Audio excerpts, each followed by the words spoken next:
okei, seda ma mõtlesin ka. Nii, nüüd kuuled? Kuuled mind? Ja kui ma panen selle? Elus on maitset. Väga hea, räägi midagi vastu. Hallo. Nii, teeme ühe rekordi kiiresti. Nii, saal kuuleb mind. Sina kuuled mind Discordis. Räägi mulle midagi vastu. 1, 2, 3. Väga hea, me kuuleme sind. Nii. Seda kuuled? Võid olla, kes iganes see käib siin. võid olla esimene asu. Ja seda kuuleb ka saal. Nii, kõik.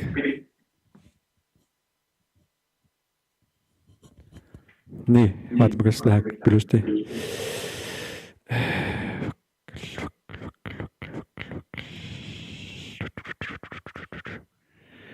Viskan siia üles.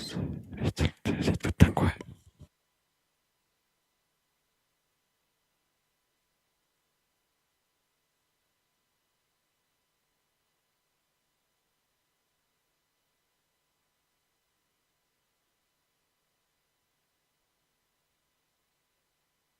Jõus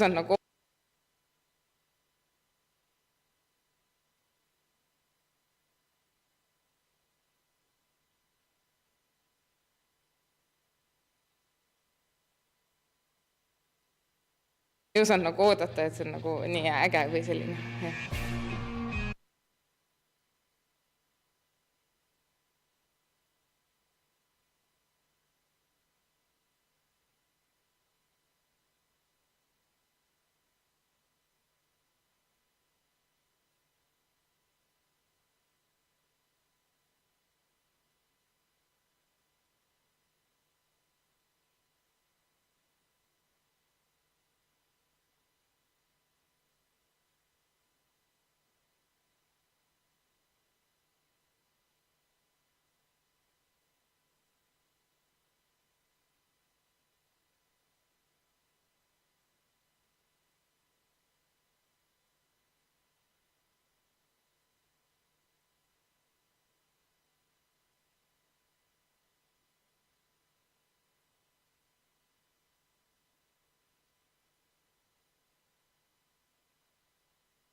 nii, saal kuuleb, sina kuuled Discordis, räägi midagi vastu. 1, 2, 3. Väga hea. Siis kuuled seda ka? Peale selle, et see... Nii, loodame, et on kõik kuulda.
Ei osanud nagu oodata, et see on nagu nii äge või selline. Ja.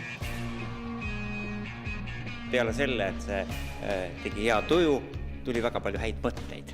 Väga positiivne loeng on sees. See oli tõesti lihtsalt vabastav kogemus. Lõpus oli positiivne ja see nagu kuidagi haarab hästi kaasa, et nad küsivadki publiku käest, et pakkuge mingeid kohti või inimesi, olustikke ja siis see nagu publiku lugu läheb seal käima, et see on lahe.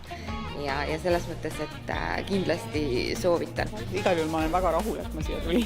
Tulge kindlasti vaatama, saate hea suuda ja naerda.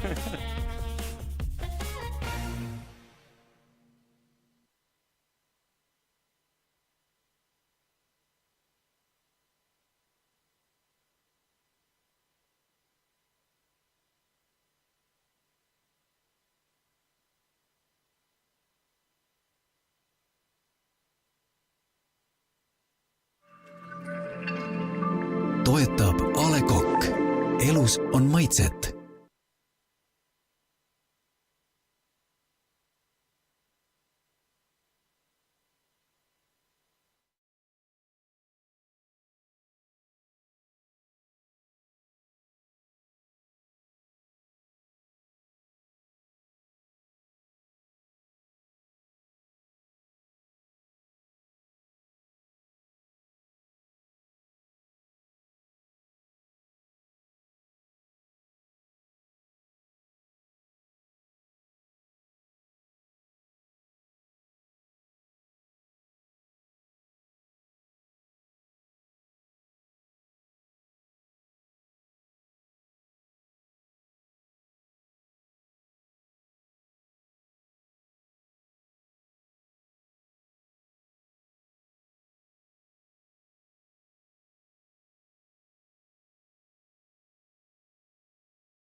We are automatons.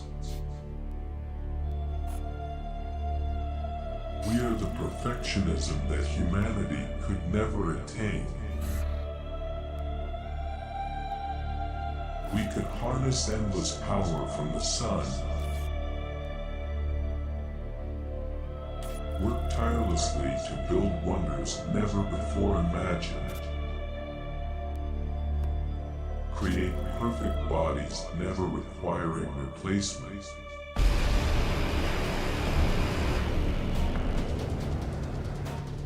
But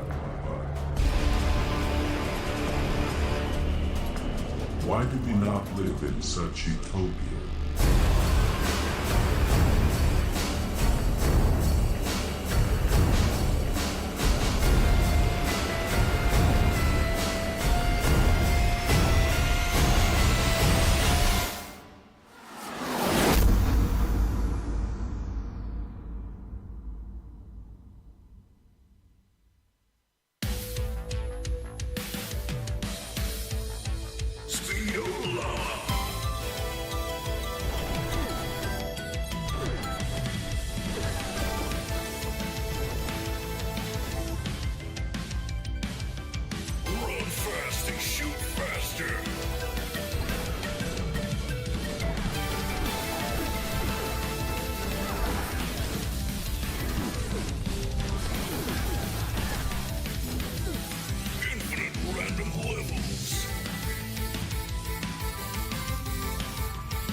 Many weapons and upgrades.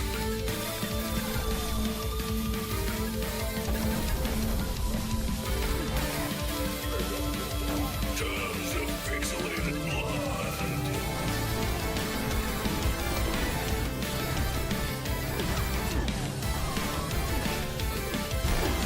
Destroy the alpaca army.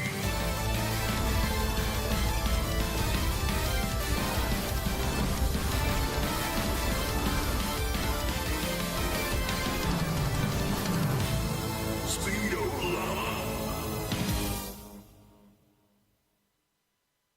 The land of opportunities.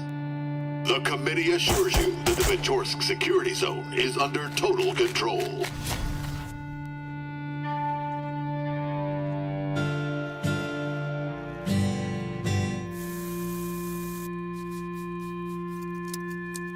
By taking advantage of our free will missions program, you will access advanced and reliable equipment.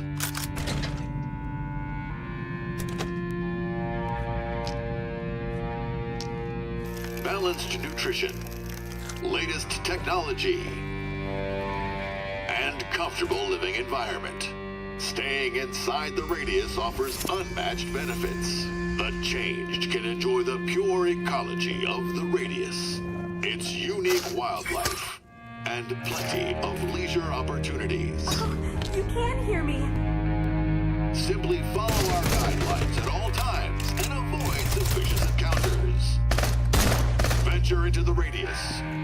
Explore the unknown. Become a hero. The land of opportunities.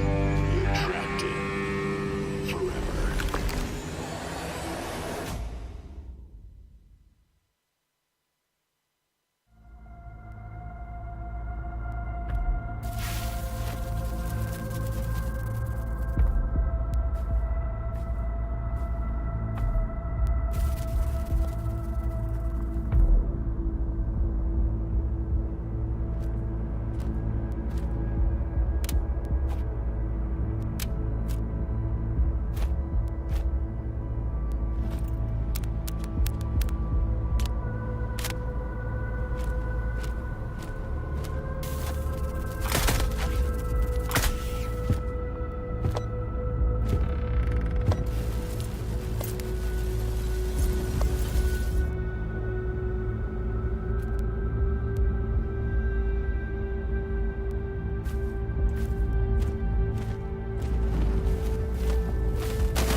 Tule ja tähista meiega videomänge.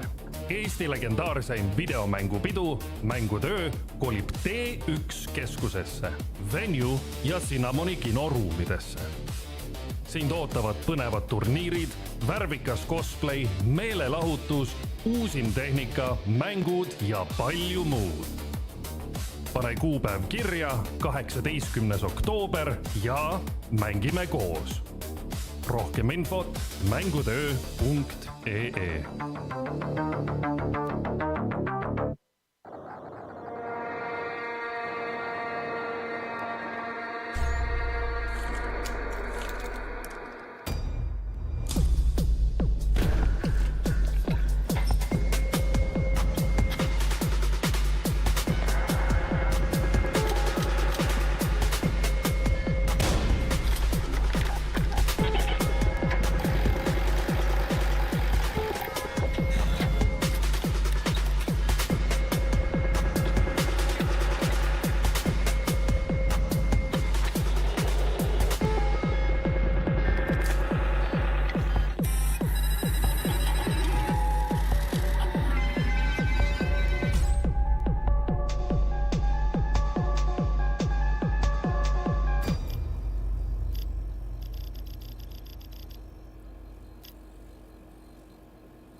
No meil on need kõrvamikrofonid ka, aga nendes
Hello. How are you feeling? I can't hear you. I can still hear you. Okay. Takes a little bit practice, but I think we have enough time, and then you will get your mood boosted from our awesome event. Do you know why you are here today? Raise your hands if you know. Raise your hands if you don't know why you are here. Okay, then do not worry. For you and you only, I will tell what this event is going to be about. So, welcome to University of Tartu Institute of Computer Science. I am here from Computer Graphics and Virtual Reality Study Lab, and we are really happy to organize another game jam. I hope you are too. I know that this time we have over 100 participants. This is first for us. So hopefully everything will go as smoothly as it can. But regarding the past or knowing from the past, you jammers are really awesome and you will make great games in our game jam. So as I said already, in this event, you are going to create your maybe first game and in less than 48 hours. This is really a big challenge for you, but I know all of you can do it because you are not going to do it alone. And we are going to use team from Ludum Dare, which is more global game jam, and this is the chance for you, if you haven't in the past, to participate also even in bigger jam than we are having right now. But ours is kind of quite big already. And that's why, if you already know that we are going to announce the team on Saturday at 1 a.m., this is the reason why this strange time. That's because Ludum Dare announces their team. And you, as I said, you are not going to make this, you are going to make your games because you are not going to be alone. You're going to have to form a team. And team consists 2 to 6 members and 50 to 60% regarding your team size. So half of your team must be beginners. And we are really happy if there are people who already know that they are more professional, if they go and look around and try to find beginners to their team, but do not worry, beginners, if you don't have team yet, because I am also here and we are going to form them today in this stage. And next up, you have to form an idea with this team. And as always, those who have been here before, those know that you have to keep it simple, because you can't make really big game because you have less than 48 hours to make it. So you have to be really clever what to make. So keep it simple. Think about those mobile games in Android store. You don't have to necessarily make something like this.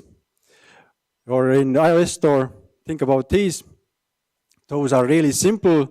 They have one mechanic, so you must create a really simple game if you want to succeed, because if you ask anyone who has participated Game Jam before, they will say that they started off with a great idea and they had to cut corners. They had to make this idea even smaller and smaller in order to make something that works. So really keep it simple. do not take this lightly, but don't worry, we are here to help you. We have tutors, and they will help you to keep your game ideas simple. But you can choose your own engine. You can make game in Unity, you can make in Unreal Engine, Godot, you can make even Roblox games. It's up to you and your team. So take your most favorite software or engine, technology, and make a game in there. And you can use assets. You can use assets from online, but you have to ensure that you have the license to use them. And also, those assets can't be top secret assets. If you use your own assets, you have to share with everybody. Or they must be accessible for everyone. You don't necessarily have to go and say, okay, here's my project from here. You don't have to say this, but you have to be really, but these assets that you use, they must be somewhere in internet. So anyone could access it if they find it online. So this is really important. And you can use AI. All of this is allowed, but with AI, do not take every word that AI gives you as a grain of gold, take it as a grain of salt, because AI makes good stuff. But in the end, when you are really struggling to get everything up and running, then if AI has created a lot of code for you that is really hard to debug, then maybe you can't finish your game in this game jam. So be careful when using AI. And as I said, tutors are going to help you. They are going to give you feedback. You can ask them questions through Discord. Really, again, ask for feedback.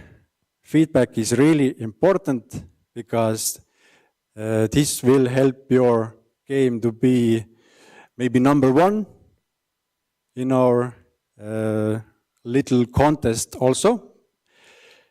Because in the end, you are going to assess the games yourselves, everyone over here, because this is the best way to ensure that everyone are how can I say, they know they will do it the right way. They will these votes that you give, these are for not just like voting, but when you play, you are learning from your votes. Because you are learning, you are seeing what other teams are making, you can like give a lot of good feedback to them. Okay, I messed this up. So, but you know, voting is important and feedback is important in this game jam. So really, do not take this lightly. Feedback is important. Ask it. And keep your games family friendly, please. We do not want anything over 18 content. We want more fun. We want maybe less violence. Or if you have violence in your game, try to keep it friendly as possible. Maybe you don't have to put a lot of blood in your game. Maybe you can create some awesome special effects. Your designer, visual effects designer will be happy to create those effects, I hope. And this is it. Here we start with our opening ceremony. You have now gathered the tips that you need to make a game or to start making. Of course, this process is really long, less than 48 hours, but still long. So with this opening ceremony, hopefully you will get all the inspiration. And then you have to create your teams. So exactly at this moment, today, before the midnight, you will have to register your team. And tomorrow, as I said already, we are going to have team reveal, or Ludum Dare has, and then also we have. And then all day is dedicated to game development.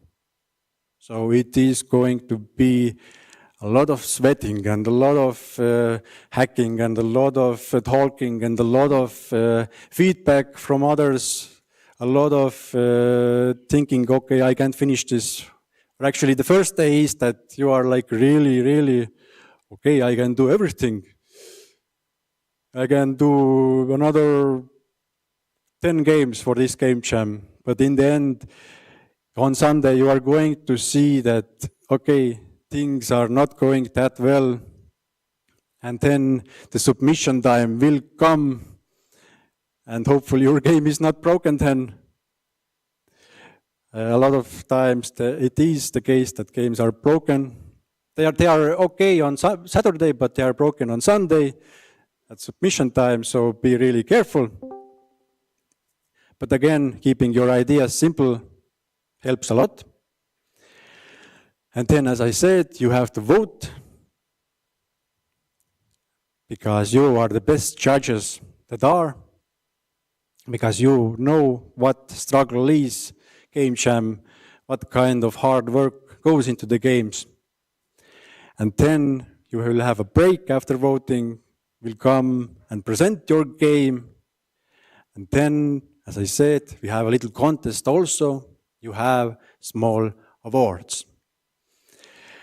And always, you already have Discord invitations. I hope all of you are in Discord already in our server. If you aren't, then contact me, come to me and ask first invitation link. So always keep your eye on Discord. We are going to have big announcements over there. To survive this game jam, Discord is your best friend. So let's make our first games. Maybe first. Who is scared? One person, 2, 3. Okay, 4th one also. Okay. Don't be scared. That's the best I can say. Of course, it's going to be hard. It's going to be real tough work. But don't worry. I know that most of you will get their inspiration from food also. So yeah, pizza is a regular thing in our game jams. So if you like it, then I hope this will compensate some energy. But I know that this is not enough. And this, again, is now real chance to prove yourself that you are moving forward in the world of game development. Thank you. And actually, we don't stop here. We have actually 3 motivational speeches for you today. Hopefully, they will give you boost that you need and you are not scared then anymore. So first of all, Agnes, will you come to the stage, and applause for Agnes, please.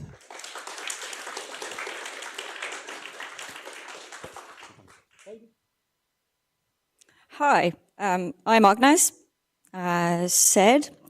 As I will be talking about narrative in games, and I worked as a writer and a narrative designer, I will, from time to time, turn to my trusty notes here. Thanks. So I decided the best way to start was with my LinkedIn profile, where I say that I am a builder of worlds, sometimes with words, sometimes with things, sometimes with people. That is not actually my quote, but all good writers steal. Anyway, in general, this is true, as I have been a theater producer. I am a literary scholar. I'm currently finishing my PhD. I was a writer and a narrative designer for a game called Broken Alliance. And currently I'm helping Tartu University to develop a new curriculum for interactive narratives. Why I do all these things is because I love stories. I love writing them, I like reading them, I like to help other people to see their stories out in the world. Because I think stories are a way for us to make sense of the world, how we bring order to the chaos. And that is sort of why I'm here today, to tell you a bit about narrative in games. So while books and movies let us enjoy a story and watch it unfold, and also sometimes immerse ourselves in it, games are a different type of story. Because they add another layer, they let us live through the story. We can make choices and affect the story and how it unfolds.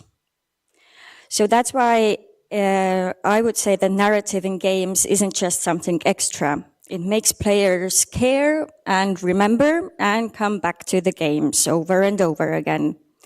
It gives context for the player's actions and meaning for their decisions. So while smooth mechanics and nice visuals are all well and good, we should also have a very clear why behind what and how. If we turn to the earliest computer games, narrative was quite limited. On the image you can see Pong that came out in 1972 that offered us very simple mechanics without any backstory. But nonetheless, you as players still invent your own narrative. You do have an opponent that you're trying to win. Space Invaders, 1978, has a pretty thin premise, but a very clear premise nonetheless. Aliens and tech, and you have to fight them. And this will spark our imagination even further. 1976, text-based adventures like Colossal Cave Adventure showed us that games can be stories that you can play through instead of just a game to get the highest score. Pac-Man has a very clear story. You're trying to run away from ghosts who's chasing after you. Pac-Man even has a love interest, Mrs. Pac-Man. So what became as dots and pixels soon became quests, stories, and worlds. Today, narrative can come in a variety of ways. One of the clearest is cutscenes, full motion videos, dialogues, voiceovers, scripted events, texts that can include tutorials, item descriptions, or books. But also, you can see story unfolding in environmental design, narrative props, musical themes, special effects, or visual designs of characters and places. So writing for a game demands that the writer works with all different departments because every aspect of the game is affected by the narrative and vice versa. So you as a writer have to make sure that what you write is actually technically possible, and that the words, images, and actions all work together towards a common goal, which should be that the player has a good or at least an interesting time while playing your game. So, of course, there is writing the dialogue, which seems to be the basic job for a game writer. But this is not actually true. So there are the barks, the NPC texts, the narratorial voice. But first of all, you as a writer start off by making a lot of documents. I'm going to show you some images from A Broken Alliance. So this is just a small screenshot of different folders from our game project. And you can see narrative is only one of them. And every folder has many, many subfolders that also have subfolders. So, preferably you start off writing a game by making a GDD or a game design document. That is a foundational document that outlines a game's vision, mechanics, story, and technical aspects. And this is something you return back to while you are writing your game.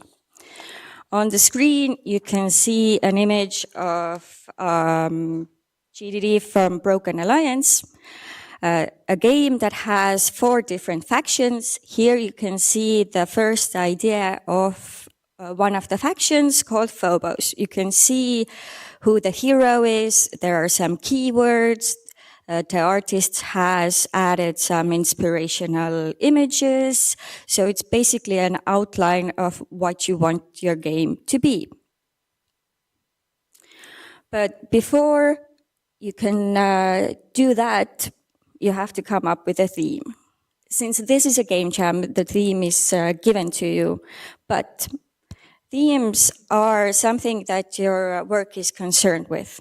If you're making a survival game, you're concerned with the theme of, let's say, humanity versus nature, or a lone individual versus living in society, or you can have a theme based on heritage, food, community, or evils of capitalism, as was Broken Alliance. The theme is something that connects to your story. If we look at What Remains of Edith Finch, we can see that the theme of family and mortality ties together otherwise diverse stories. Without the overarching theme, each story could feel pretty random and disjointed as they take place in different settings. They have sort of a similar visual style, but also they're all very distinct. So while your game doesn't have to make a very strong or political stance on an issue, you have to remember that your game will end up saying something about the world you're living in or something about you. So having a theme in your mind will give your game a clear focus, coherence, and emotional resonance. So that is basically what storytelling is best at when all aspects are aligned around the same thematic goal. So once you have decided on a theme with your teammates, you have to decide on a mood and atmosphere. The mood of your game can be dark or gritty or optimistic or noir influenced or romantic or comical, not violent, as I learned now. So even if you keep your mechanics and the theme the same, but change the tone of your words or your images, it can have a huge impact on how it feels. And the mood and atmosphere is very dependent on visuals. If we take a look at Kentucky Route Zero, this is a game that doesn't rely on action or combat to tell its story. It relies specifically on mood, dialogue, and episodic structure. You play as a driver, you journey along a mysterious highway, and the surreal landscapes and strange characters immerse you in a world that explore themes of death, labor, and memory. Here, writing is mostly about tone and atmosphere. It gives player enough feel of the world without needing a rigid plot.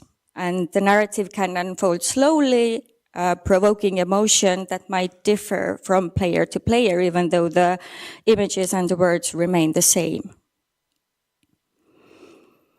Because what you want to avoid, why the music, the images, the words, your mechanics should all come together is because of ludonarrative dissonance. This is something you want to avoid.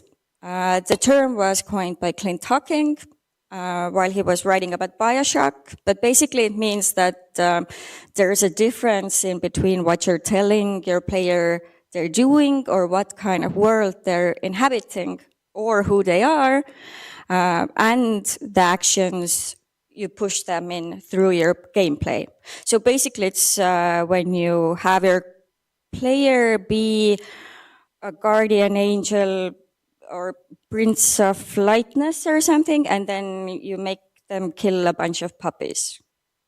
So don't do that. So the mood, the atmosphere, the theme, and the words should all make a cohesive sense. So if you have the theme and the mood, you can move on to world building, which is basically creating the behind-the-scenes textures of your world. The way it is ended up in the state the player has found it. This is a really good place to give your world depth, your characters a backstory, and make the world seem larger than it really is. On a slide here, you can see a champion description from Broken Alliance. You can see there is the original drawing, the latest version of his personality, and the latest version of the artwork. Or you can also add deities to your world. You can add religion, history, economy, economic structures. You name your places. This is a list of random places in the world. You flesh out your map. You give names to everything. So the place would feel lived in. So most of the documents that you write as a game writer don't end up in a game as you write it, but it makes the world and the characters believable and helps the player to connect to them. This is what you build your dialogue and your said words on. So at the same time, you have to take into consideration the mechanics of your game, because mechanics can be the narrative of the game. If we look at Return of the Obra Dinn, the mechanics are tightly intertwined with its narrative. Almost everything the player does is a story beat. You play as an insurance investigator on a ship in 1807, and you're trying to piece together what happened to the crew members from tiny clues. So every observation you make, every decision you write down, every deduction you write down is how the narrative reaches you as the player. So the player is not separate from the story, they are reconstructing the story themselves. So that is a big part of what makes writing for games special and I would say exciting. So you're not just handing someone a finished story, you are creating a framework for discovery. So in Obra Dinn, the unique black and white artwork you can see here also immediately affects how we relate to the story and the narrative. Here, mechanics and art and narrative are all fused together, and if you haven't played it, I recommend. It's a very good game with very good mechanics and narrative and artwork. But sometimes you can have a game where you don't have dialogue or words at all. Let's take a look at Unpacking, which is a relaxing puzzle game where the narrative emerges entirely through environmental storytelling. So instead of text or dialogue, players learn about the main character's life by unpacking boxes and arranging belongings in different homes across the years. So unpacking shows us that games don't need words to convey emotional narratives. The gameplay itself becomes the storytelling medium and making players active participants in piecing together someone's life. The same can be said about Outer Wilds, where exploration is the narrative. Every planet, every ruin, every strange anomaly teaches you about the history of a solar system. The world... Too soon. No. I want to go back.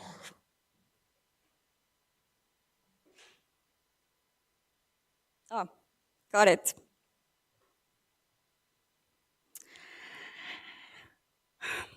So the world that we inhabit as players gives us clues about the other inhabitants, about the history, about the setting that we have stepped in.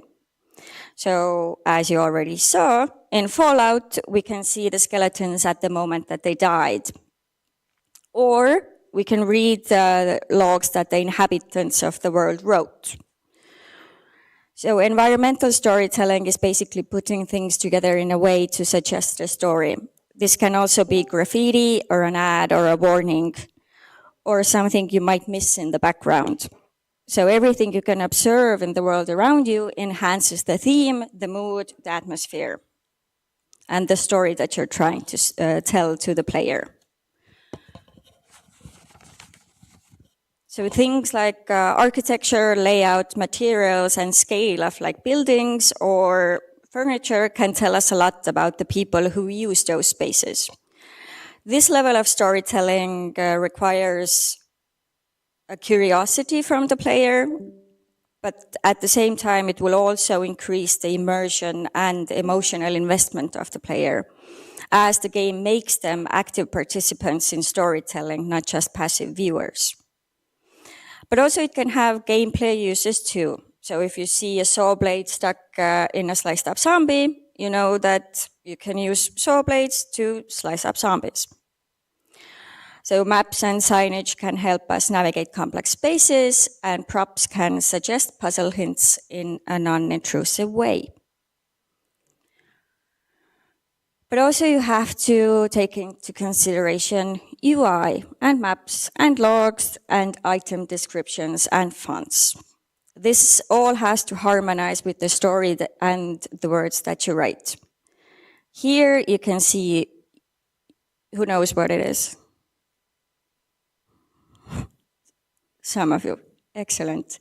So Red Dead Redemption 2, where the character gets drunk, means that the UI ties in with the feeling of being drunk, slurring your words, or not being able to read correctly.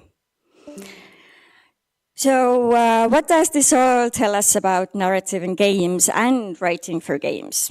So basically, I haven't talked about writing at all, because writing for games is not just about dialogue and cutscenes. Especially in a game jam setting, you have to work very closely with your teammates to figure out how and using what mechanics, what type of art you're going to tell your story. Because story in computer games is about how the player interacts with the world that you place them in. So every choice, every discovery, every failed jump, every exploration becomes part of the narrative experience. Your job, if some of you will choose to take the job as a writer, or the role as a writer in this game jam, is to anticipate, guide, and surprise the player without forcing their hand. So here are some things that you might keep in mind. The narrative gives the player direction. So why are the mechanics there? Why are we clicking this button? Why are we jumping this gap? As a player, I want a reason for doing things. It will also give us meaning. What does this game tell me about whoever made that game, about the world that I'm living in, about me? What type of emotions does it stir up in me? But also, a good narrative will give you surprise. like a single twist, a clever line of dialogue, or a playful tutorial can turn your game into something really memorable. So some final tips, and that was already said, but it's good to go over it again. Keep it simple. So one strong theme is better than a sprawling plot, and not every game needs a dramatic setting or a story. And even though not all ideas are good, but I would suggest that at the beginning of the game jam, all ideas should be voiced out. You can edit and choose later, but be prepared to make changes in your initial ideas. Let the mechanics and narrative work together to tell a story. So if you're making a game about cooperation, like Overcooked, make the mechanics force players to cooperate. Remember humor and play. If you come up with an idea and it makes all of you laugh at 4 a.m, then I would just go with it. And don't aim for perfect. I would just aim for something that is cool or nice to look back on. That's it. Thanks.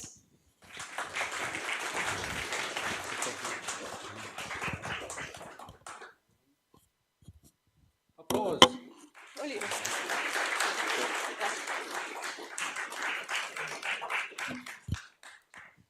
So keep it simple. How are you feeling? Tired already? Already? It's only Saturday, of course. I know I am tired also.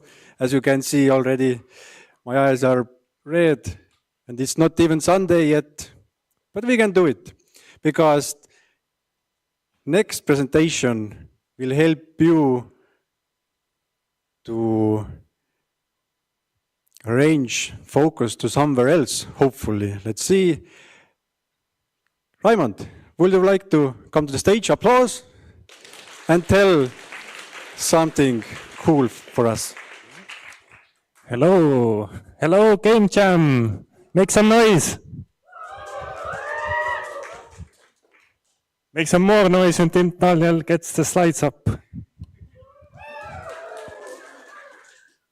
So, how to make a metal band? Yes, I am Raimond.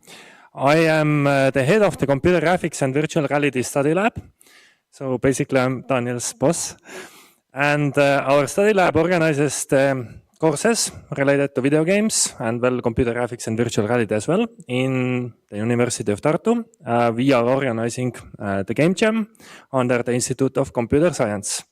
So this is my main job here, to make sure everything kind of is going well. This is me and my friend in the Level Up Video Game Museum. So some of you already saw this picture in Discord. Another reminder, Discord, very important, be there. And this is us making a band in Guitar Hero. Have you played Guitar Hero? Who has? Whoa, many of you, very nice. So very cool rhythm game. Unfortunately, the actual metal bands that I have made is 0. So this is a bit of a issue in this current presentation.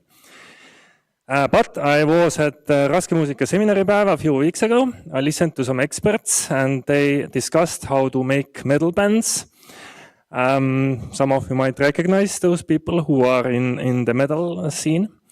And I was listening to them and I thought this is all extremely valuable knowledge also for making any creative project, like a video game.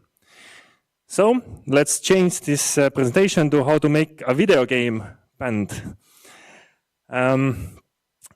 Games I have made is a bit more than the metal bands I have made. So I counted them. It's hard to count them because some are very small games, some are larger games.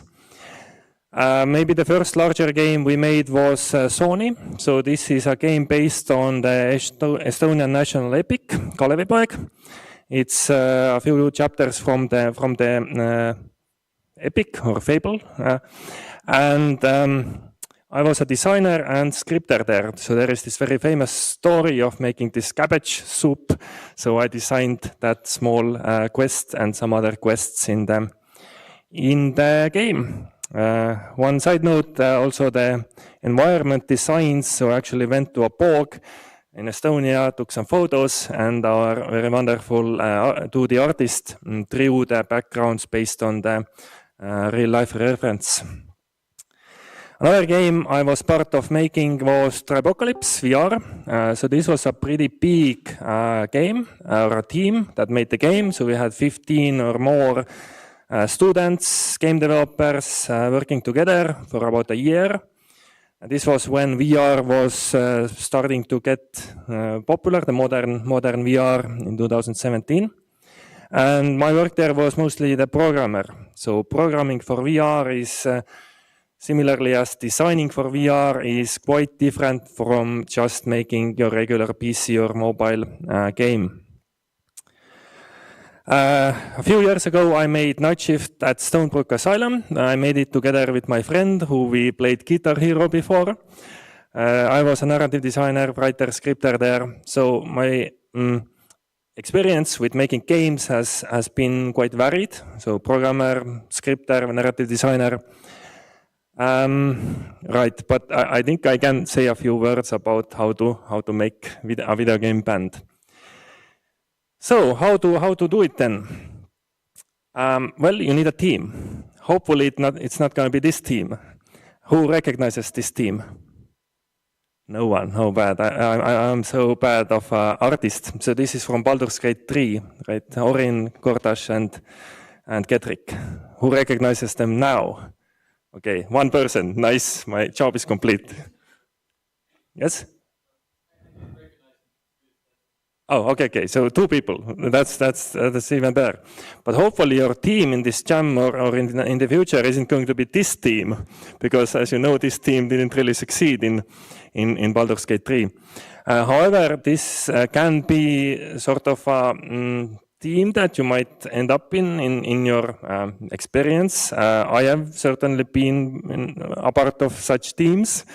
I have played some of these roles, unfortunately.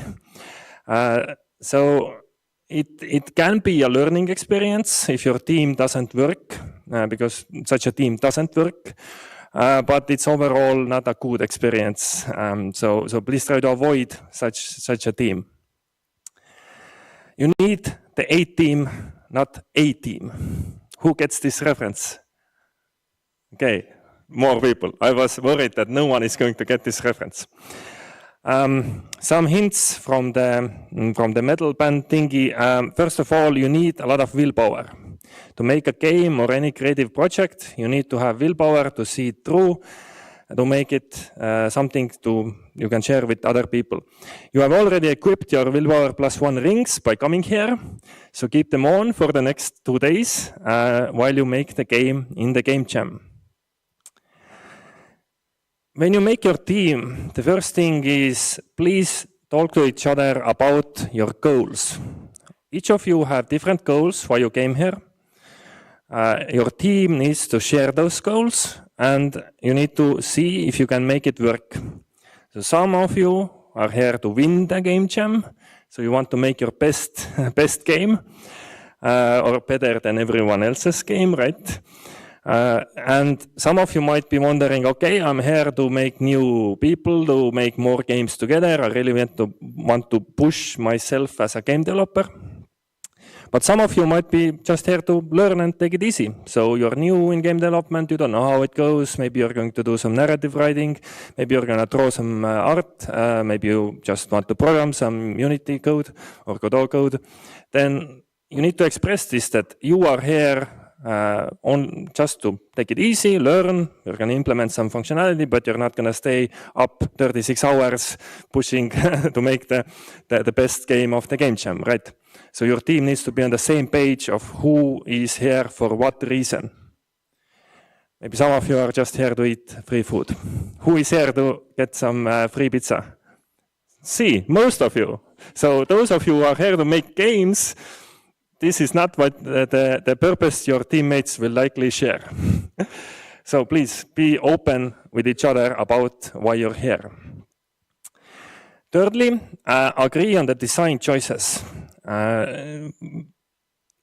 There will be lots of brainstorming, ideation when the team comes, so you will have lots of ideas, but try to all be on the same page what kind of a game you are making. What is the experience you're trying to achieve for the player with your game?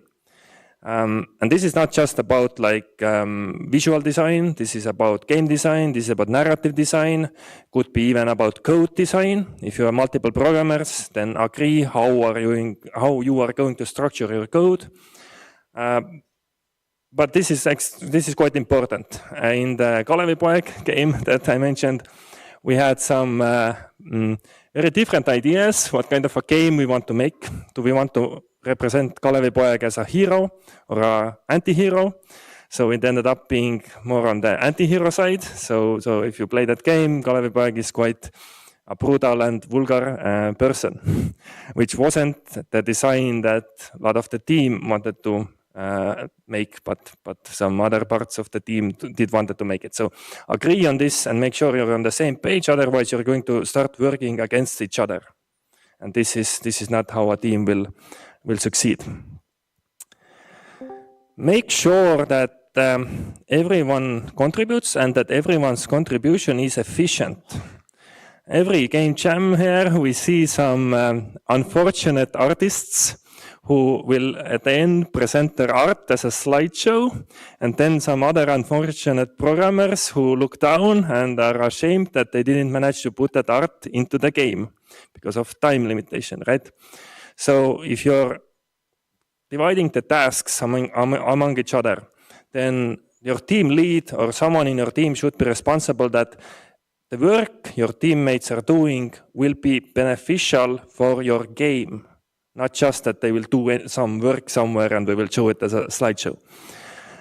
If you see that, okay, our artist is really pushing 50 different illustrations and we won't have time to implement all of this, then stop them and tell them to make the ones you can put into the game better. So you can always improve, even you can improve art, you can improve narrative, sound effects, whatever. Try to focus the efforts on improving them instead of making more if you see that you cannot add that more into the game. So everyone's contribution will be efficient and actually supports your game. This was already touched a bit, but your game kind of defines your team. When you make a game here with your team, then that kind of shows that you, 6 people, 5 people, 3 people, 4 people, can make such games together.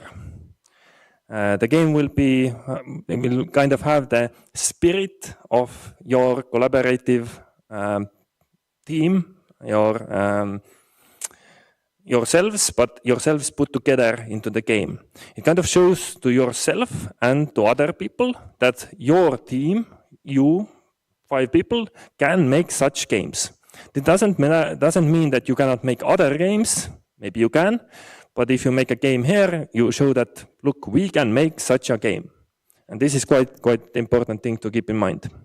Kind of sets your identity, which can change, of course, but it's important here as well. Make a desirable game, and I've underlined desirable. So if your game is not desirable and no one wants to play it, and no one does play it, then it's not a game. Games are meant for people to play. If no one wants to play your game, it's not a game. You didn't make a game in this game. You ate pizza instead or did something different, right? So make sure that your game is appealing. Your game should provide some desirable experience for the player. They need to be able to look at the game, see that there is something cool here. There's something interesting. Like I said before, make a cool game. And it's kind of like a promise from you that if they now take 5 minutes, 15 minutes to play the game, they will have a great experience. So this is important. Your game can be raw without being bad. Now, it was already touched as well that you probably won't have time to make a game with 10 hours of gameplay. maybe not even 2 hours of gameplay. Maybe your gameplay is just 10 minutes, but that 10 minutes can be good. So your game can be raw while still being good. Maybe your art isn't that polished, or you have some issues that people can see that, okay, this could be better, but it's still good right now as well. Compared to making something that's bad, that doesn't work, people can't even launch the game, or if they do, they don't know how to control the character, everything's all over the place, and that will be raw and bad. So keep in mind that it's completely fine to have a small game that could use some more work, but still isn't bad. Creativity must not die. So I was trying to be creative with this slide. With creativity, well, first of all, when you get the team, you will probably have a bunch of ideas what to do. So you're going to try to fix some of these ideas that, okay, we need to choose something. This is what we all agree that it's a cool idea. It's going to be a fun game if we try to make something like this. Then try to use your creativity to achieve these goals. Of course, you can change them. Like this is they're not going to be set in stone. Like Daniel is not going to write them down and ask you to present exactly that at the end of the jam. But try to keep your creativity focused on solving the issues. Because if on Sunday morning you have like a bunch of new ideas, which you won't be able to implement or design into your game, then that's going to be unfocused creativity. So try to keep your creativity focused, try to solve your design challenges based on what your team agreed on. But of course, be creative on the solutions as well. So game design is a creative process. And most importantly, enjoy the jam. You are all here to enjoy this weekend. We are going to do our best to make sure you enjoy it. One addition is tomorrow.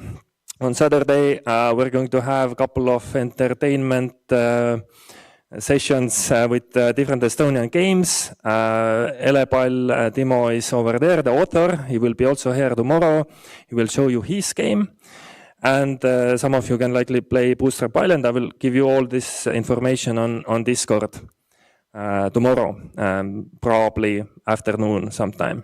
And if you're very good at Elepal, you can likely win some free Steam keys for Elepal as well.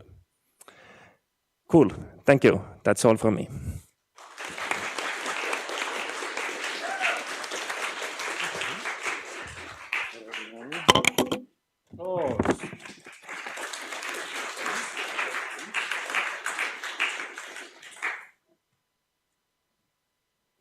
So now you know how to make a video game band, not a metal band.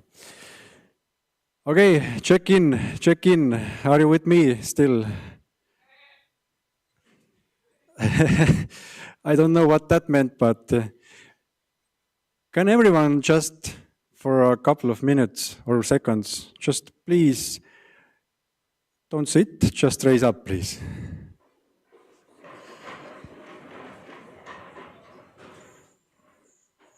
This is also important for tomorrow and Sunday because you have to do some stretches,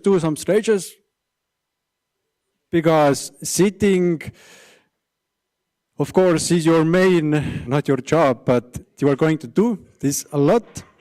But do not forget to get up and just stretch and relax for a while. And I can see someone sitting. Okay, she's relaxed. You can sit down now. Thank you.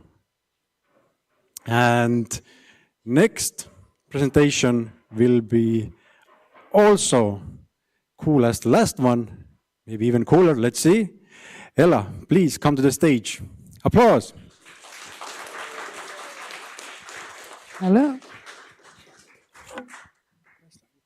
Thanks. Okay. I'll wait for the slides. Oh. Okay, so today I'm talking about how to level up your skills, not only your game. And without further ado, I'm talking about myself. So I'm coming from the chair of entrepreneurship, where I help students like yourself grow their ideas, very different kind of ideas, and to test them out in risk-free environment with the support of our mentors and a university network, for example. And for that, I'm finding partnerships and different kinds of concepts, how to teach entrepreneurship maybe better, to make it more fun and creative. And as I read it, seems like I'm leveling up there as a person and professional myself. But what I was thinking when I was writing that was that I help level up other people and professionals. And why it's so, I think entrepreneurial skills are something that really help everyone. And you don't have to be afraid. I'm not here to convince you to make a business out of this game you are making today. But I'm talking about the skills you may gain in this jam and how they help you. And maybe a little bit like, maybe you want to make a business out of it. So yeah, the mindset and skills of entrepreneur, why it matters, how to level up if you have a good idea, and some pro tips I thought may help you here this weekend. So, who is entrepreneur? Do you want to answer, or you are? Okay, what do you do?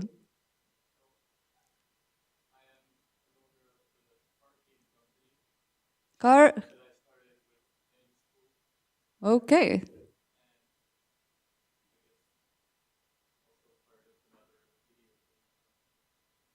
Okay, so we have professionals here. Okay, nice. So yeah, entrepreneur can be a little can have a little business, can have a startup, can have a social enterprise, which can be very different things. But what do you have to be an entrepreneur? But what kind of person you should be? What helped you in your way?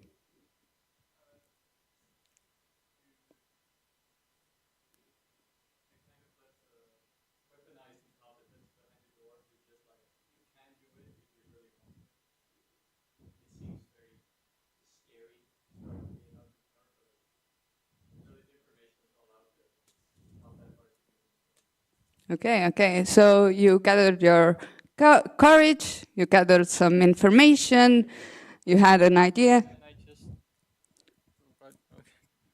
So yeah, I just had an idea and I brought it to reality. Yeah, and that is exactly what I'm going to talk about. So these skills are something that every one of you have.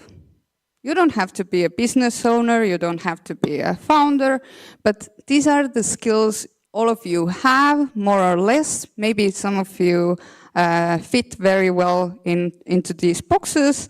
Maybe some of you are a mix of those, but you do have those skills and you can scale them up. Are they readable from the back of the room? Okay, but I will talk about those. So there's a dreamer, someone who seeks and finds opportunities, but also problems. They have creative thinking, they can visualize these solutions, and they can storytell. That means they can take this vision out of their own mind and put it in the mind of others, and it's really important. And I put here ethical thinking because you can solve things in very different ways, but ethical is important. So There's gatherer, the problem solver, usually very self-aware, planned out in their own life, efficient, and they can plan and organize resources, not for only for themselves, but for the others, and they can mobilize others. Mobilizing others is also really, really important in entrepreneurship,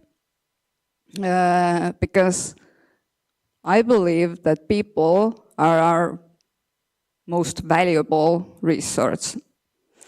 So, and then in the end, there's the doer, the one who takes initiative, the one who is very resilient, maybe for the uncertainty, for the risks, and for the change.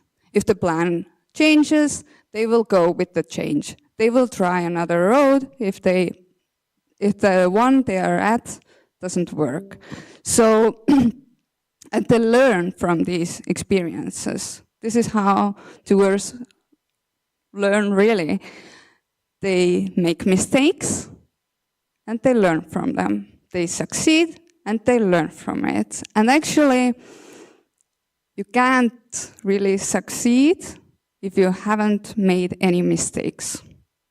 So here also, make mistakes, let it be ugly, and you will come through with it. But yeah, and when, then working with others, this is important for everyone, but if you're a doer, it's important to not go over others. So yeah, you have a great plan, you are ready to go, and others maybe are slow and lazy, but you still have to work with others. So yeah,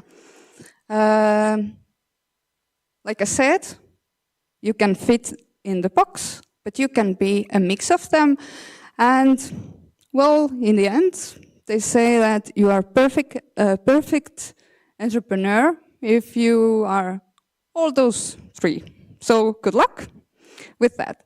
But all those skills, actually, we use them a lot, and we get them not from only businesses. And also, we gain those skills here on this jam. So, creativity, of course, all of you have to be creative, not only the artsy people, but also the computer science people, the teamwork, networking, the communication that has been talked about here already. You will be in diverse groups, in diverse teams. Some of you maybe have your friends also, but you may not know them as well as you know, because if you're friends going out to bars, you are very similar thinkers. But when you have a push from time, you have, you know, it's Sunday at 3, let's say, you're gonna see maybe different kind of friend there. So, yes, you have to learn how to communicate, how to listen others, and today, listen those who are quiet, because they have great ideas. And those who know that you are always so talkative, you have the greatest ideas, try to shut up a little and listen to those who maybe are more humble. You will have a great network. From here, you will gather people who are like-minded, who have the same kind of interests. And even if you don't make a team or a business out of it, in your future, these people will be by your side, maybe in business, maybe as friends, maybe as someone you can talk about, oh, you know, this guy from this game jam, was this a weirdo? But still, you gather a network. Time management, of course, 48 hours. Courage, well, that you have shown all already. You are here, you took the risk, you didn't know what is going to happen. Still, you came. Some of you have to lead. some of you have to learn how to follow. And my role, that means you will learn about yourself. You will learn what kind of character you are in a team. And that might be not be like universal. That might be in this team, but still you will learn stuff about yourself. So why it really matters, all those skills, entrepreneurial, the ones you are learning here. Also, I have gone through them a little bit. I think it's self-answering why it's good in your studies or in career. If you are a person who seeks out problems, sees solutions, can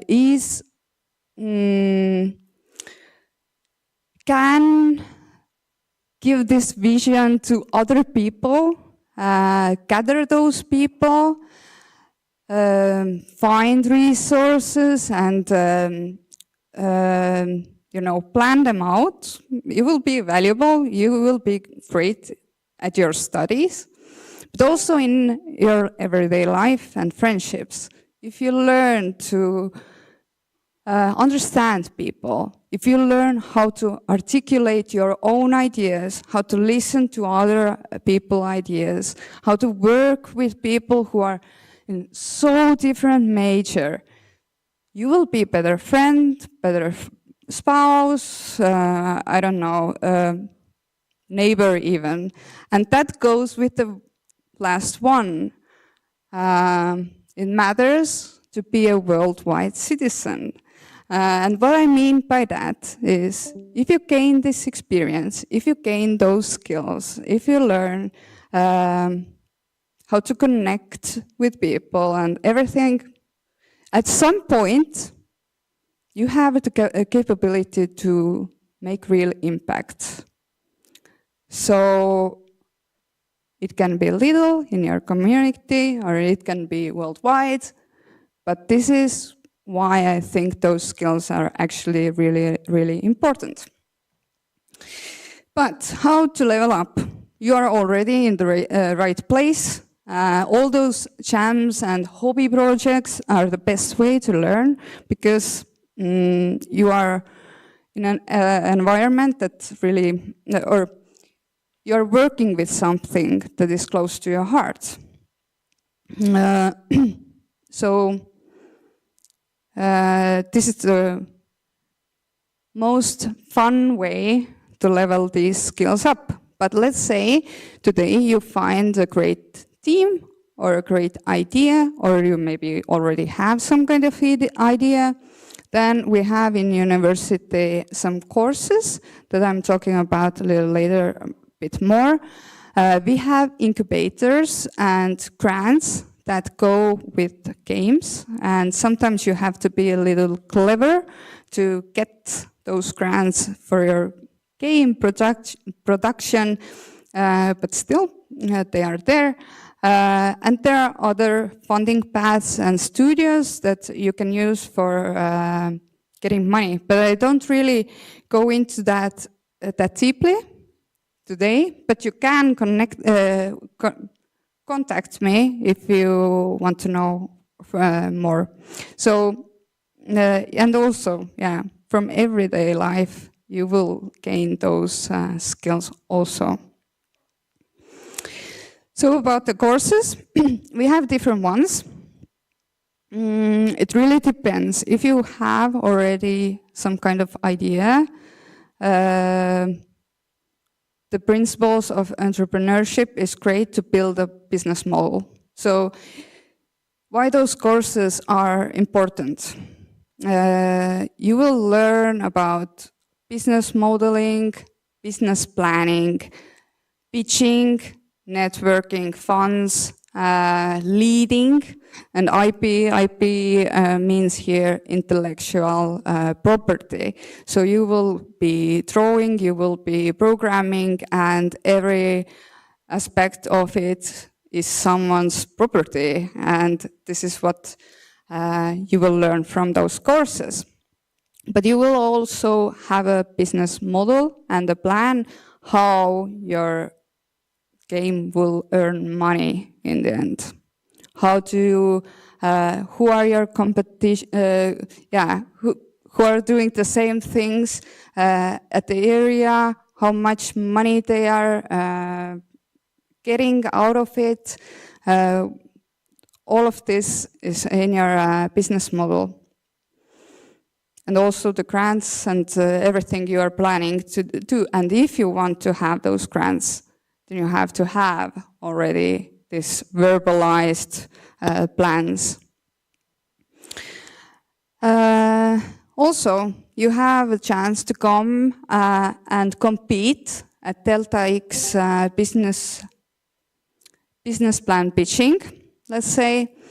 If you go through those courses, you will have a chance to go to Delta X anyways, but you can compete and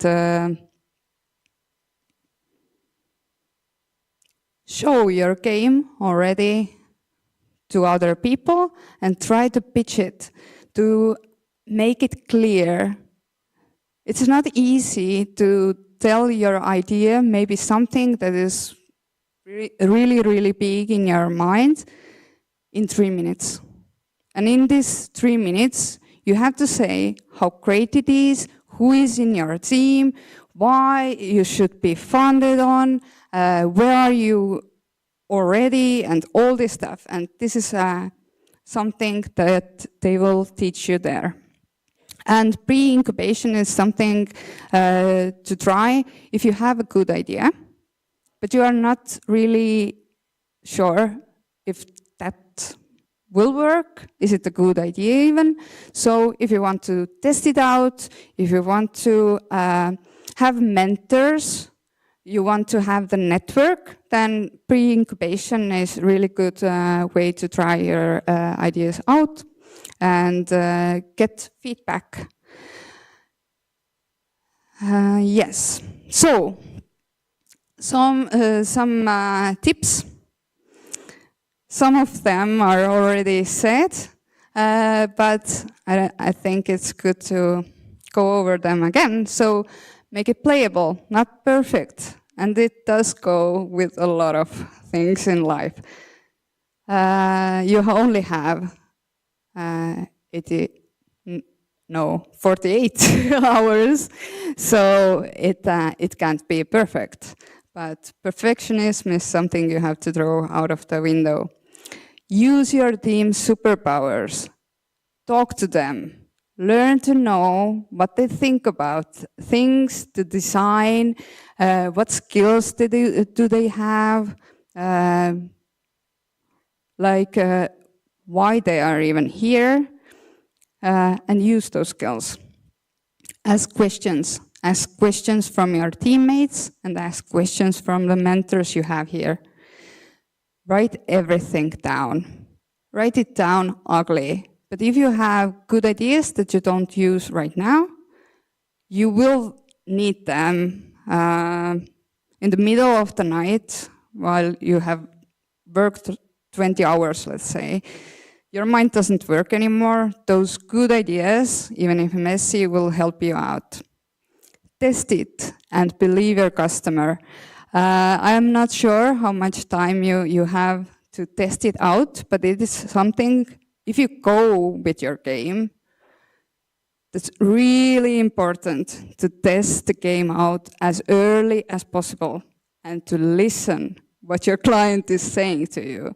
It seems really basic thing to do, but it's really not. If you have worked on your game for a lot of hours with your team, you have a great thing in your hands, in your own mind, and then someone tells you that maybe not, or this or that are not that great, you don't want to hear that. So it's really easy to stay in a loop of your own mind. Like Raymond said, in the end, you will make the game for someone else, not for you. Take breaks. It is important.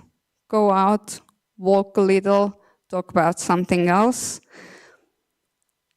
And I'm not going into the dynamics of new groups, but at some point you will have conflicts. So take a break at this time and think, walk, connect in another level. Be not afraid of pitching. You don't have the classical one here, but still you will show your work. Don't be afraid of it, be proud of it. You will gain experience here. That's not the final boss. This is just the beginning of something. And have fun. This is all I have to say. Oh, I had something else to say. Every jam and project gives you experience. Keep creating, playing, and leveling up your skills. Now, thank you.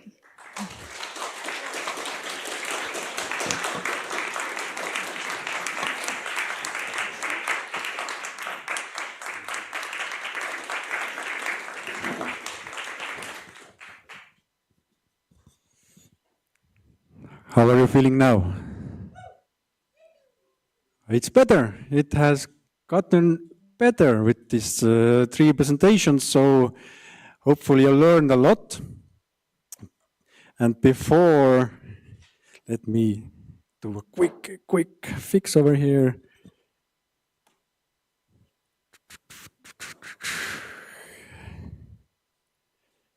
So, I think these 3 presentations gave a lot to you. Do you agree? Okay. Are you ready now to make your games?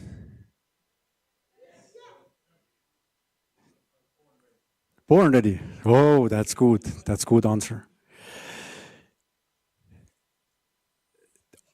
This jam has gotten bigger, as you heard me saying that we have now our 100 participants. So we have a lot of supporters who are supporting us with the prizes. You will learn. On Sunday you will receive, we will announce who won this game jam, who will win this game jam. Hopefully it's you. But it is you because you are making your awesome games and you can continue in this field even greater. As you heard, you are getting experience and leveling up. But we have one of the supporters here today who wants to talk also about the prize from Ruutu 10. Andres, please come to the stage. He has some great news for you. Hi. So I'm also a game developer, but I'm the kind of game developer who only finishes games at game jams. Outside of game jams, I have started a lot of projects and abandoned all of them. But actually, like you can see, I'm also part of Ruutu 10, which is an improv comedy group in Tartu and Tallinn. And about 10 years ago, another member of the group, Jürmo, invited us to one of the earliest game jams. And so we went there and we were like, okay, we are noobs. That was part of the know where your team is at and what your goals. And we're okay, we're noobs. We're going up against professionals who actually know what they're doing. We're not going to win. So let's have fun and let's just do what we do best, like make dumb jokes. So we made a very stupid game about aliens abducting sheep and sheep getting traumatized and having to go to church and stuff like that. And we won first place. So I'm not sure what we learned from there, but that's not guaranteed to happen every time. So this time Ruutu 10 has offered a special prize for not the best game, but the funniest game for us. Jürmo is also going to be here on Sunday. We'll play through the games and we'll figure out which are the ones that make us laugh the most. And hopefully they're not the best games because they'll get prizes anyway. Ours is like a consolation prize. Like if you're not good at making good games, just make a funny game and maybe you'll get our prize, which is for every member of the team that makes the funniest game, they will get 2 tickets to one of our improv comedy shows on November 21, happening in Tartu. The show is going to be in Estonian, so take that into account, but we hope we'll see you there. Thank you. So make a funny game if you want to get this awesome prize. And this is it. This is the time now for you to register your team. So hands up. Raise your hands if you already have a team. Oh, there's a lot of you already. So let's do it like this. Those who already have a team, those please go to Kertu over there. You can see she's waving for you. Our newest member, actually. She will help you with your jammer cards. This is your identification card. Everyone must wear it throughout the jam. Go there, pick one, put your name on it, and then you can move up to the second floor to the rooms 205 and 2006. Those who are veterans over here, who have been here before, they already know. Those who don't, you can wait here, you can go search. There are some indications. You can see some signs. So you can go upstairs. And those who don't have a team, please come to the stage. And that concludes our opening ceremony. Thank you everyone who were watching online. We will see you on Sunday, and then you can see the awesome games our jammers have made. Thank you.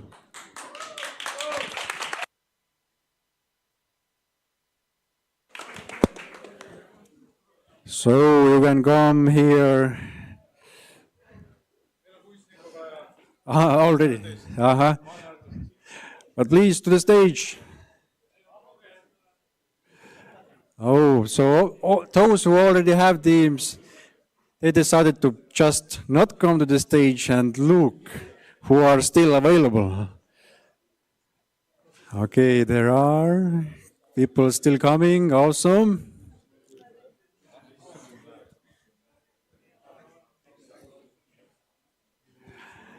Let's wait for a couple of minutes. Okay, more people are coming. Cool. So, as usual, some of you know the drill already. Please, all who think they are professionals, come over this side. All who think they are not professionals, to there.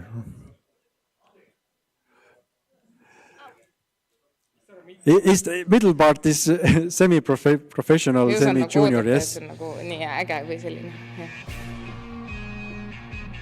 Oh, still people, yes?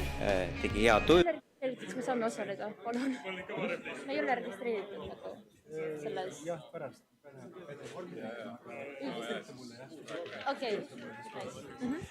Okay, so all the beginner game developers are there and all the more experts are here, yes?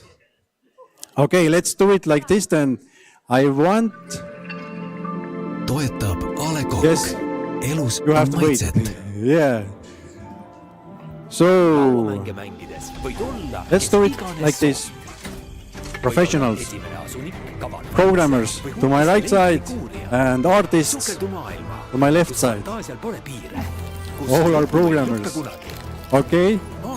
So now, juniors, beginners, programmers to my left side and artists to right side. So let's make this table in the middle. Yeah. Oh, sorry. My bad, I didn't look. Sorry. you are hurt and you are in the game jam, you are very brave.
Lauamänge mängides võid olla, kes iganes soovid.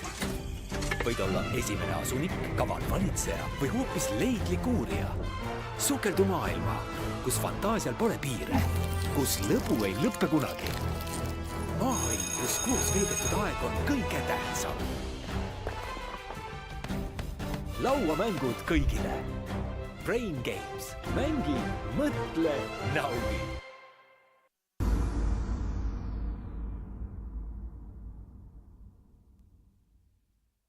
ei osanud nagu oodata, et see on nagu nii äge või selline.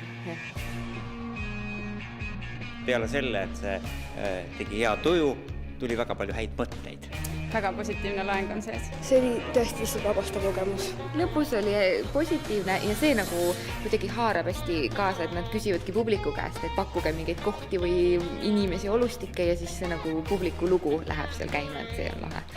Ja selles mõttes, et kindlasti soovitan. Igal juhul ma olen väga rahul, et ma siia tulin. Tulge kindlasti vaatama, saate hea suuda ja naerda.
opportunities.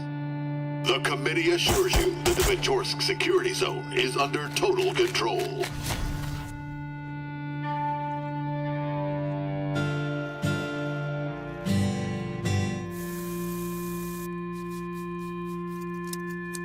By taking advantage of our Free Will Missions program, you will access advanced and reliable equipment.